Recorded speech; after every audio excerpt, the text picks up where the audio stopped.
여러분 안녕하십니까? 코로나19 KBS 통합뉴스룸 5시 뉴스입니다. 오늘 오전 경기도 용인의 한 물류센터에서 원인을 알 수 없는 불이 나 5명이 사망했습니다. 안타깝게도 이들은 모두 지하 4층에서 숨진 채 발견됐는데요. 현장에 나가 있는 취재기자 연결합니다. 네, 이승재 기자, 그곳 상황 전해주시죠. 네, 제가 나와 있는 이곳 경기도 용인시의 SLC 물류센터에서 불이 난 건 오늘 오전 8시 반쯤인데요. 소방당국은 실종된 근로자 5명에 대해 긴급 수색 작업을 펼쳤는데 안타깝게도 이들은 지하 4층에서 숨진 채 발견됐습니다. 또 한 명이 중상을 입는 등 모두 8명이 다쳐 병원으로 옮겨졌는데요.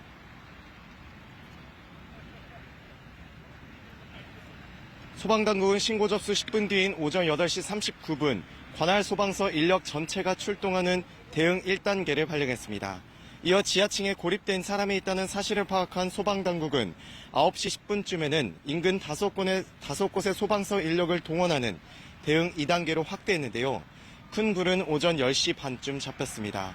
조금 전까지는 불이 난 건물에서 검은 연기가 조금씩 피어올라 막바지 잔불 정리 작업을 실시했습니다. 현재까지는 명확한 화재 원인은 밝혀지지 않았는데요. 다만 소방당국은 지하 4층에서 냉동식품을 화물차에 싣는 작업이 진행되는 가운데 불이 난 것으로 추정된다고 밝혔습니다. 또 화재 당시 지하 4층의 화물차에서 원인 모를 폭발이 일어나면서 불이 시작됐다는 진술도 나온 상황입니다. 현장에서 대피한 한 납품업체 직원은 연기가 순식간에 건물 안에 가득 찼으며 납품 차량을 몰고 건물 안을 급히 탈출했다고 말했습니다. 불이 난 SLC 물류센터는 지하 5층에 지상 4층으로 연면적 11만 5천여 제곱미터 규모로 오뚜기 물류 등이 입점해 250여 명이 근무하는 것으로 전해졌습니다. 한편 용인 동부경찰서는 총 60여 명으로 구성된 수사 전담팀을 꾸려 국가승둔과 함께 내일 오전 9시부터 현장 감식을 진행할 계획입니다. 지금까지 경기도 용인시 물류센터에서 KBS 뉴스 이승재입니다. 코로나19 신규 확진자가 어제 하루 45명이 늘면서 다시 증가세로 돌아섰습니다. 서울 강서구 요양시설에서의 집단 감염 확진자는 모두 12명으로 늘었고 해외에서 입국 시 음성 확인서를 내고 이후 다시 양성 판정을 받는 사례도 8건이 확인됐습니다. 김민지 기자입니다. 서울 강서구의 요양시설인 강서중앙데이 케어센터 관련 확진자가 총 12명으로 늘었습니다. 방역당국은 오늘 낮 12시 기준으로 이용자 가족 3명이 추가로 확진됐다고 밝혔습니다. 경기 광명의 내과의원과 관련해선 확진자의 가족 1명이 추가로 확진돼 지금까지 총 6명이 확진됐습니다. 광주광역시 방문 사실을 숨겨 고발된 서울 송파 60번 확진자와 관련해선 지금까지 12명의 확진자가 확인됐습니다. 한편 방역 강화 대상 국가에서 입국하며 음성 확인서를 제출했지만 국내에서 다시 양성 판정을 받은 사례가 현재까지 8건으로 확인됐습니다. 음성 확인서를 제출을 6개국에서 해도 국내에 입국한 후에 3일 이내에 역시 PCR 검사를 다시 해서 확인을 하고 있는데 현재까지 총 8명의 양성이 확인이 됐습니다. 이에 대해 정부는 잠복기 영향을 고려하면서도 위조 음성 확인서 등 심각한 문제가 확인되면 해당 국가에 대한 입국 제한도 검토하겠다는 방침입니다. 외국인 확진자의 치료비를 전액 지원하고 있는 것과 관련해서도 정부는 국내 방역에 부담이 된다면 변화가 필요하다고 밝혔습니다. 방역당국은 확진자가 많이 나오는 등 제한적인 사항에서는 외국인에게 치료비 부담도 고려해 볼 수 있다고 설명했습니다. 이런 가운데 방역당국은 임상용 코로나19 혈장 치료제 생산이 다음 달 중에 완료될 것이라는 전망을 내놨습니다. 항체 치료제의 경우도 지난 17일 식품의약품안전처로부터 승인을 받고 국내에서 인체 임상 1상에 돌입했습니다. 또 코로나19 치료제로 특례 수입된 렘데시비르는 현재 27개 병원에서 76명의 중증 환자에게 공급이 완료됐습니다. KBS 뉴스 김민지입니다. 제주에서도 서울 광진구발 여파로 어젯밤 추가 확진자가 또 발생했습니다. 지난주를 포함해 현재까지 제주에서 5명의 확진자가 나왔는데요. 취재 기자 연결하겠습니다. 네, 문준영 기자, 현재 제주 상황은 어떻습니까? 네, 지난주 서울 광진구 확진자 여파로 제주에서 4명의 추가 확진자가 나온 가운데 이 2차 감염자와 접촉했던 제주시 애월읍 50대 주민 A씨가 어제 확진 판정을 받았습니다. 제주 26번 확진자로 제주에선 첫 3차 감염 사례인데요. 제주도는 지난 15일 A씨가 서울 광진구 70대 확진자로부터 감염된 제주 21, 24번 확진자와 제주시 한림읍 유흥주점에서 밀접 접촉해 감염된 것으로 보고 있습니다. 현재까지 파악된 A씨의 접촉자는 4명으로 이들 모두 자가격리 조치하고 방문지도 소독 조치했다고 제주도는 밝혔는데요. 역학 조사 결과 A씨가 유흥주점 방문 당시 QR코드 전자출입 명부를 작성하지 않은 것으로 나타나면서 방역에 허점이 드러나기도 했습니다. 제주도는 A씨의 이동 동선을 공개하고 같은 시간대 방문자들의 검사와 신고를 당부했는데요. 제주도에 따르면 지난 18일 A씨는 지인의 집을 방문했고 19일에는 제주시 애월읍 소재 식당 2곳을 방문했습니다. 또 어제 낮 12시쯤에는 애월읍 소재 하나로마트 현금 자동 입출금기를 사용한 것으로 조사됐습니다. A씨는 대부분 동선을 자신의 차로 이동했다고 진술했습니다. 한편 서울 광진구 확진자 여파로 제주시 한림읍에선 6일 동안 1,600여 명의 주민들이 코로나19 검사를 받았고 1,500여 명이 음성 판정을, 나머지는 검사 결과를 기다리고 있습니다. 제주도 교육청은 제주시 한림읍 지역 유치원과 초중고등학교의 수업을 이번 주 금요일까지 원격 수업으로 전환하기로 했습니다. 지금까지 제주도청에서 KBS 뉴스 문준영입니다. 코로나19 장기화 여파로 7월 들어 어제까지 수출 금액이 지난해 같은 기간보다 13% 가까이 줄어든 것으로 나타났습니다. 관세청은 이달 1일부터 20일까지 통관 기준 잠정 수출액은 246억 달러로 지난해보다 12.8% 감소했다고 밝혔습니다. 이 기간의 조업일수는 15.5일로 지난해보다 하루 적었고 조업일수 차이를 반영한 일일 평균 수출액 감소율은 7.1%였습니다. 조업일수를 고려하자는 통과에서는 석유 제품과 승용차, 반도체 등 주요 수출 품목이 부진했고 선박 등은 증가했습니다. 오는 8월 17일이 임시 공휴일로 지정돼 광복절부터 사흘간의 연휴가 가능해졌습니다.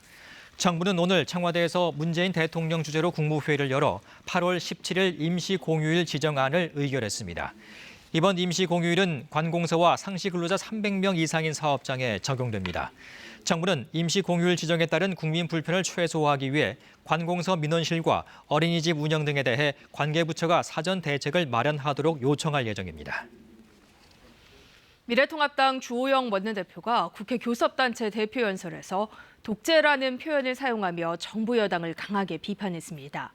주 원내대표는 국민이 독재의 심각성을 깨닫고 함께 맞서달라고 요청했습니다. 신지혜 기자입니다. 30여 분간 이어진 교섭단체 대표연설. 미래통합당 주호영 원내대표는 독재라는 표현을 5번 사용하며 정부와 여당을 강하게 비판했습니다. 주 원내대표는 우리나라에서 권력분리 원칙이 무너지고 법치주의가 훼손됐다며 민주당이 모든 권력을 장악해 일당 독재 국가가 되고 있다고 포문을 열었습니다. 그러면서 민주당이 협치에 나서주기를 바라지만 일방적 독주를 강행한다면 국민이 나서달라고 요청했습니다. 국민 한 분 한 분이 독재 정권의 심각성을 깊이 인식하고 함께 맞서 주셔야 합니다. 고 박원순 전 시장 성추행 의혹 사건에 대해서는 진상을 규명할 국회 특위를 구성하자고 제안했습니다.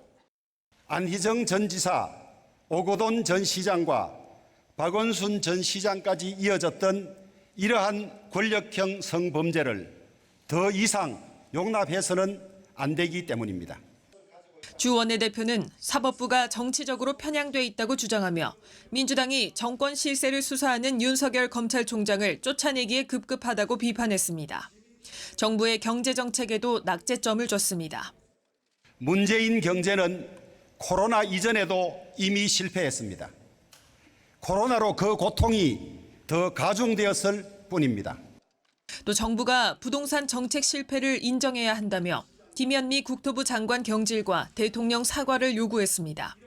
주 원내대표는 경제해법으로 분배와 함께하는 성장을 제시하는 한편 집값 안정을 위해 규제 완화와 공급 확대가 해결책이라고 말했습니다. KBS 뉴스 신지혜입니다. 인사청문회를 앞둔 이인영 통일부 장관 후보자가 대북 제재를 피해 물물 교환하는 방식의 작은 교역부터 추진하겠다는 입장을 밝혔습니다. 한미 연합훈련에 대해서는 개인적으로 연기됐으면 좋겠다고 말했습니다. 신선민 기자입니다. 이인영 통일부 장관 후보자가 국회 청문위원들에게 서면으로 답변했던 남북 간 작은 교역 구상의 내용을 구체적으로 밝혔습니다. 북한 금강산과 백두산의 물, 그리고 대동강수를 남측의 쌀 약품과 맞바꾸는 현물 교역 방식을 예로 들었습니다. 대북 제재에서 늘 벌크캐시, 즉 대량 현금의 문제가 제약으로 작용했는데 이를 새로운 상상력으로 뛰어넘어야 한다는 구상입니다. 먹는 거, 또 아픈 거, 그리고 죽기 전에 보고 싶은 거, 이 영역에서 인도적 교류 협력의 영역에서부터 작은 교역을 추진해 보았으면 좋겠다 이렇게 생각합니다. 한미 연합훈련에 대해서는 개인적으로는 연기됐으면 좋겠다고 했습니다. 다만 장관 후보자로서 국방부 견해를 청취해보면 전시작전권 전환과 관련한 현실적 요구가 존재하고 코로나19라는 재앙 요건도 있다고 언급했습니다. 그러면서 이런 상황들을 모두 감안해 전략적으로 유연하게 판단하면 좋겠다고 해 결정 자체에는 유보적 태도를 보였습니다. 인사청문회를 앞두고 후보자 가족에 대한 의혹들이 제기되는 데 대해서는 아들의 병역, 유학 관련 큰 의혹은 어느 정도 불식됐다고 본다면서 담담하고 겸손한 마음으로 임하고 있다고 답했습니다. 이 후보자는 통일부가 남북관계 발전 과정에서 공식적이고 공개적 영역에서 중심이라는 확고한 위상을 정립해 나가겠다는 포부도 밝혔습니다. 취임 후 가장 시급한 과제로는 북한과의 대화 복원을 꼽았습니다. 이인영 후보자의 인사청문회는 모레 열립니다. KBS 뉴스 신선민입니다. 한미 국방장관이 전화회담을 갖고 전자권 전환과 하반기 한미 연합훈련 등 양국 간 현안에 대해 의견을 나눴습니다. 정경두 국방부 장관은 오늘 오전 에스퍼 미국 국방부 장관과의 회담을 통해 한미동맹의 굳건함과 긴밀한 공조체제를 재확인했습니다. 한미 양측은 전시작전 통제권 전환을 흔들림 없이 지원해 나가자는 데 공감했습니다. 최근 주한미군 감축설이 미국 언론에 계속 제기되면서 이번 회담에서도 논의될지 관심이 쏠렸지만 관련 언급은 없었다고 국방부 당국자는 밝혔습니다. 경찰이 박원순 전 서울시장의 성추행 의혹 사건 피해자에 대한 2차 가해와 관련해 강제 수사에 착수했습니다. 박 전 시장의 성추행 의혹을 가장 먼저 인지한 것으로 알려진 임순영 서울시 젠더특보는 오늘 새벽까지 경찰 조사를 받았습니다. 백인성 기자입니다. 경찰은 박원순 전 서울시장의 성추행 의혹 사건 피해자에 대한 2차 가해와 관련해 최근 압수수색 영장을 집행했다고 밝혔습니다. 경찰은 피해자가 작성한 고소장인 것처럼 인터넷에 떠돈 문건과 관련해 영장을 통해 자료를 확보했다고 설명했습니다. 경찰은 아울러 박 전 시장의 성추행 의혹을 주변에서 방조했다는 의혹에 대해서도 강제 수사 가능성을 검토 중이라고 밝혔습니다.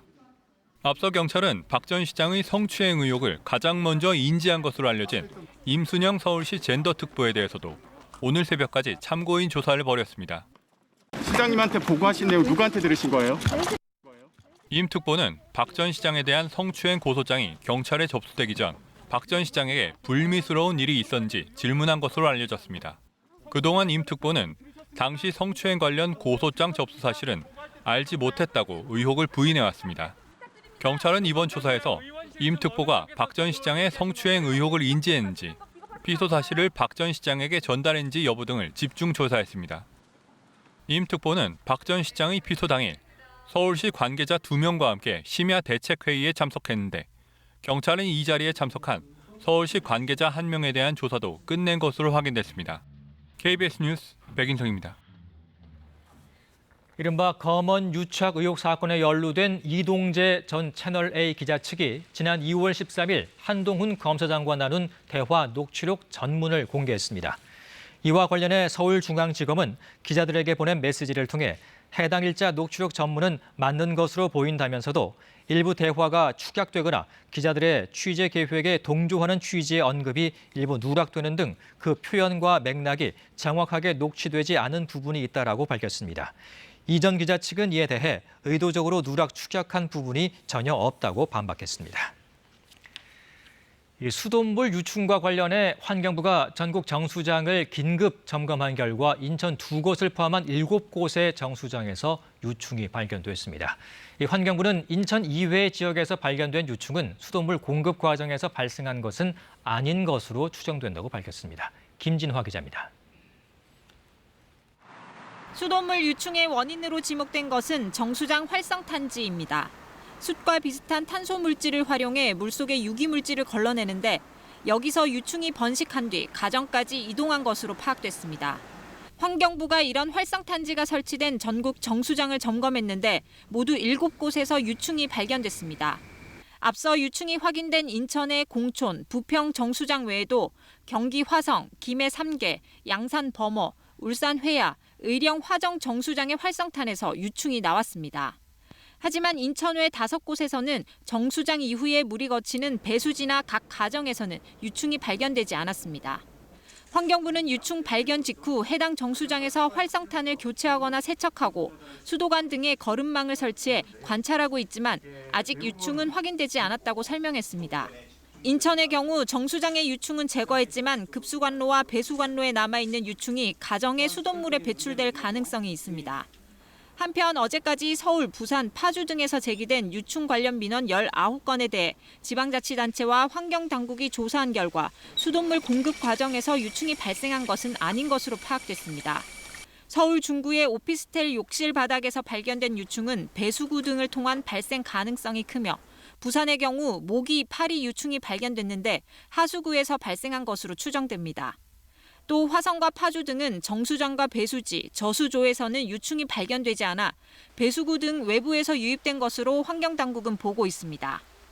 환경부는 이번 주 안에 활성탄지를 사용하지 않는 일반 정수장 400여 곳도 전수조사할 방침입니다. KBS 뉴스 김진아입니다. 오늘 새벽 경북 구미의 한 반도체 공장에서 유해 화학물질 유출 사고가 발생해 직원 7명이 병원으로 이송되고 한때 주민 대피령까지 내려졌습니다. 이 행정당국은 사고 발생 1시간이 지나서야 대피 문자를 보낸 데다 안내 내용도 달라 혼란과 불안을 키웠습니다. 윤희정 기자가 보도합니다. 구미 공단동 반도체 공장에서 유해 화학 물질인 트리클로로실란이 유출된 때는 새벽 1시 47분. 인근 주민들에게 경상북도에 경고 문자가 발송된 시각은 1시간가량이나 지나서인 새벽 2시 43분이었습니다. 내용도 허술했습니다. 대피하라고만 했을 뿐 구체적인 행동 요령이나 대피 장소는 언급되지 않았습니다. 20여 분 뒤에는 구미시가 창문을 닫고 실내에 있으라는 상반된 내용의 문자를 발송해 혼란을 부추겼습니다.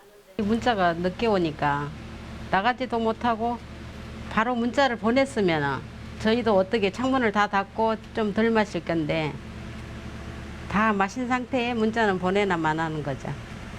긴급 상황에서 경상북도와 구미시의 공조가 전혀 이루어지지 않은 겁니다.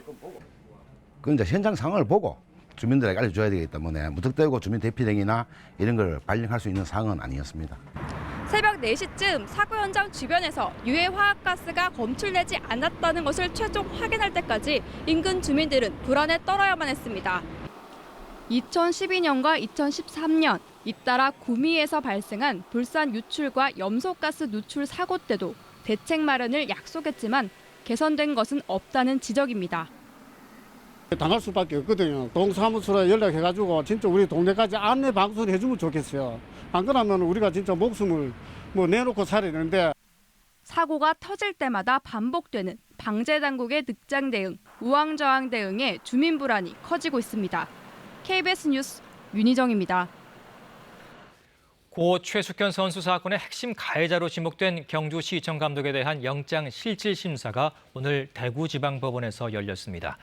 이 보름 전 국회에서 혐의를 모두 부인했던 이 감독은 이후 경찰 조사에서는 혐의를 대부분 시인한 것으로 알려졌습니다. 김지홍 기자입니다. 경주시청 철인 3종팀 감독 김모 씨가 구속영장 실질 심사를 위해 대구지법에 출석했습니다. 감독님 폭행이란 사기 혐의 인정하십니까? 국회 진술 모두 거짓말이었습니까?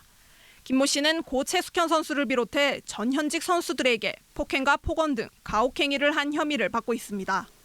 또 해외훈련 항공료 명목으로 선수 1명당 300만 원을 받아 가로챈 혐의도 받고 있습니다.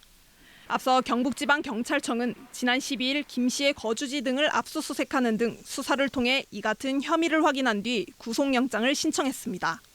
김 씨는 지난 6일 국회 청문회에서 혐의를 전면 부인한 것과 달리 경찰 조사에서는 혐의를 대부분 시인한 것으로 알려졌습니다. 고 최숙현 선수 외에도 10여 명이 피해 사실을 진술하면서 혐의를 더 이상 부인할 수 없는 상황에 몰린 것으로 보입니다. 김 씨에 대한 구속영장 발부 여부는 오늘 밤에 결정될 예정입니다.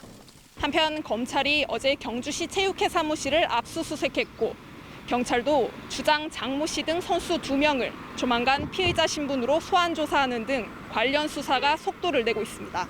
KBS 뉴스 김지웅입니다. 오늘 오전 광주에서 승용차가 주민들이 드나드는 아파트 공동현관 출입구로 돌진하는 사고가 발생했습니다. 출근 시간대였지만 다행히 출입하는 사람이 없어 더 큰 인명피해는 피했습니다. 김혜린 기자입니다. 광주시 북구의 한 아파트 지상 주차장. 주차된 흰색 승용차가 빠져나오더니 이중 주차된 차량을 스치면서 멈추지 않고 그대로 직진합니다. 그리고는 다른 차를 잇따라 들이받은 뒤 아파트 공동현관 출입구로 돌진했습니다. 팡 소리가 났어요. 무엇이 아당창창창창 소리가 났어요. 그래서 아파트가 무너난 줄 알고 아기를 안고 나오다가 입구가 막혀서 도로 다시 들어갔어요. 사고가 난 시각은 오늘 오전 7시 40분쯤. 이 사고로 운전자 27살 최모 씨가 다쳐 병원으로 옮겨졌습니다. 사고 현장입니다. 출입문 유리는 완전히 산산조각나 버렸고 우편함조차 형체를 알아볼 수 없을 만큼 구겨졌습니다. 출근 시간대였지만 현관을 오가는 입주민이 없어 추가 피해로 이어지지 않았습니다. 사고 당시 운전자 최 씨는 음주 상태는 아니었던 것으로 확인됐습니다. 경찰은 최 씨가 운전 중 실수로 사고를 냈을 가능성이 있는 것으로 보고 정확한 사고 원인을 조사하고 있습니다. KBS 뉴스 김혜린입니다. 아프리카 돼지열병 발생 이후 예방 차원에서 돼지를 매몰 처리한 전국의 양돈 농가는 260여 개에 이르는데요. 벌써 10달이 흘렀지만 돼지 재입식이 허용되지 않으면서 양돈 농가의 시름도 깊어지고 있습니다. 조휴연 기자입니다. 경기도 연천의 대형 양돈 농장입니다. 입구가 굳게 닫혀 있고 안에는 정막만 가득합니다. 출산을 앞둔 돼지들이 한 마리씩 들어갈 수 있는 돈사입니다. 1년 내내 돼지들로 가득 차 있었는데 지금은 돼지 흔적을 찾아보기가 어렵습니다. 아프리카 돼지열병 감염을 막기 위해 지난해 11월 키우던 돼지 12,000마리를 예방 차원에서 전부 매몰 처리한 뒤 돼지를 다시 들여오지 못한 겁니다. 양돈 농가들은 다시 한번 그 묻었을 때만큼 돼지를 키워야 되잖아요. 그 키우는데 똑같은 돈이 들어갑니다. 이런 식으로 질병 예방 차원에서 매몰 처리된 돼지는 전국 261개 농장에 36만 마리. 해당 농장들은 모두 비어 있습니다. 이제 10달이 다 됐습니다. 어려움이 많았죠. 수입은 없고 지출은 어차피 농장은 운영이 안 돼도 뭐 전기세라든가 뭐 인터넷이라든가 부대 비용이 나가니까 아무래도 이제 지출되니까. 정부는 방역시설 기준을 충족시킨 농장에 한해 빠르면 올해 9월부터 돼지 재입식을 허용할 방침입니다. 방역시설이 완료되고 난 후 그 농식품부하고 같이 그 위험도 평가를 해가지고 이상이 없다 판단했을 때 재입식을 빠른 시일 안에. 하지만 재입식 허가를 언제 어떻게 받을 수 있는지 불확실합니다. 빨리 우리 점검해달라고 하는 것도 시간을 줄줄 끌어버리면 이게 속이 또 타는 거죠. 점검이 끝나야 되는 거니까. 또 재입식을 하더라도 수익을 내기까지 1년은 더 걸려서 양돈 농가의 시름이 깊어지고 있습니다. KBS 뉴스 조휴연입니다. 콜라나 사이다 같은 청량음료가 치아 건강에 해롭다는 사실은 이미 널리 알려져 있는데요. 국내 연구진이 이 사실을 과학적으로 뒷받침하는 실험과 관찰 영상을 발표했습니다. 조영호 기자의 보도입니다. 스포이트를 이용해 치아에 콜라를 뿌리고 10분 정도 지난 뒤 원자간력 현미경으로 관찰합니다. 성인 머리카락 굵기의 10만 분의 1인 나노미터 수준의 레이저 탐침으로 부식 정도를 나타내는 치아 표면의 거칠기와 치아에 힘을 가하면 번영되는 탄성 개수를 확인하는 겁니다. 현미경으로 관찰한 영상을 보니 콜라에 담긴 치아의 표면색이 처음에는 연갈색이었지만 점차 검보라색으로 변합니다. 부식이 빨리 진행되는 겁니다. 사이다와 오렌지 주스의 경우에도 같은 현상이 나타났습니다. 청량 음료에 노출된 시간이 10분이 됐을 때 치아 표면은 5배 정도 거칠어졌습니다. 탄성 개수는 노출된 지 5분 동안 5배 정도 떨어집니다. 나노 스케일에서 이미 충치가 굉장히 빠른 시간, 즉 5분 내에도 일어날 수 있다라는 것을 보여드림으로써 실제로 더 조심을 해야 된다는데. 연구팀은 청량음료가 치아에 해롭다는 기존 학설을 원자간역 현미경을 이용한 실험과 영상 관찰을 통해 증명했다고 밝혔습니다. 원자간역 현미경은 다른 현미경들 중에서도 특별하게 표면 형상뿐만이 아니라 그 물성도 얻을 수가 있다는 점이 최고 장점인데요. 이번 연구 결과는 국제학술지 생체 재료의 기계적 행동 저널지 지난달 29일자에 실렸습니다. KBS 뉴스 조용입니다. 이어서 오늘의 주식 시황을 KB증권에서 전해드립니다. KB증권입니다. 코로나19 백신 임상에 대한 기대감이 높아지며 코스피가 지난 2월 이후 처음으로 2220선을 회복했습니다. 코스닥은 외국인과 기관이 함께 매수에 나서며 1% 넘는 상승세로 장을 마쳤습니다. 오늘 코스피는 30.63포인트 상승한 2228.83에 코스닥은 8.62포인트 오른 790.58에 마감됐습니다. 코로나19 백신 개발 가능성과 미국의 5차 경기 부양책에 대한 기대감이 높아진 가운데 유럽연합이 코로나19에 따른 경제회복 기금 지원에 합의하며 우리 시장에도 영향을 미치는 모습이었습니다. 미국 증시 훈풍의 오름세로 출발한 코스피는 점차 상승폭을 키우다 2230선 목전에서 장을 마쳤습니다. 삼성전자와 SK하이닉스가 나란히 2% 넘게 상승했고 LG생활건강은 기업 펀더멘탈에 대한 긍정적 전망이 나오며 5% 가까이 강세를 보였습니다. 두산중공업이 해상풍력사업 추진 기대감에 상한가를 기록했고 두산은 자회사들의 실적 호조와 뉴딜정책 수혜 소식 등이 호재로 작용하며 17% 넘게 급등했습니다. 오늘 원달러 환율은 5원 40전 내린 1197원 80전에 거래를 마쳤습니다. 지금까지 KB증권이었습니다. 현재 제주도와 전남 지역에 비가 내리고 있습니다. 이 비구름은 좀 더 북상하면서 오늘 저녁부터는 호남과 경남, 제주도에 비가 내리겠는데요. 내일은 계속해서 비구름이 올라오면서 경기 남부, 충청 지역까지 비가 내리겠습니다. 특히 지금은 남해상에 장체전선이 머물러 있지만 이 장체전선이 계속 올라오면서 내일은 남부지방까지 올라오겠습니다. 때문에 남부지방에는 벼락을 동반한 국지성 호우가 이어지겠고 비의 양도 많습니다. 남해안과 지리산 부근에는 150mm 이상, 전남과 경남 지역 최고 100mm가량의 많은 비가 내리겠고요. 충북과 경북, 전북에서는 최고 60mm, 경기 남부와 충남 지역은 5에서 40mm가량의 비가 내리겠습니다. 반면에 비가 늦게 시작되는 중부 내륙 지역에서는 내일도 더위가 이어집니다. 폭염주의보도 계속되고 있는데요. 아침 기온은 오늘과 비슷하겠고 낮 기온은 대부분 30도 안팎까지 오르겠습니다. 반면에 남부지방은 기온이 25도 안팎에서 오늘보다 낮겠습니다.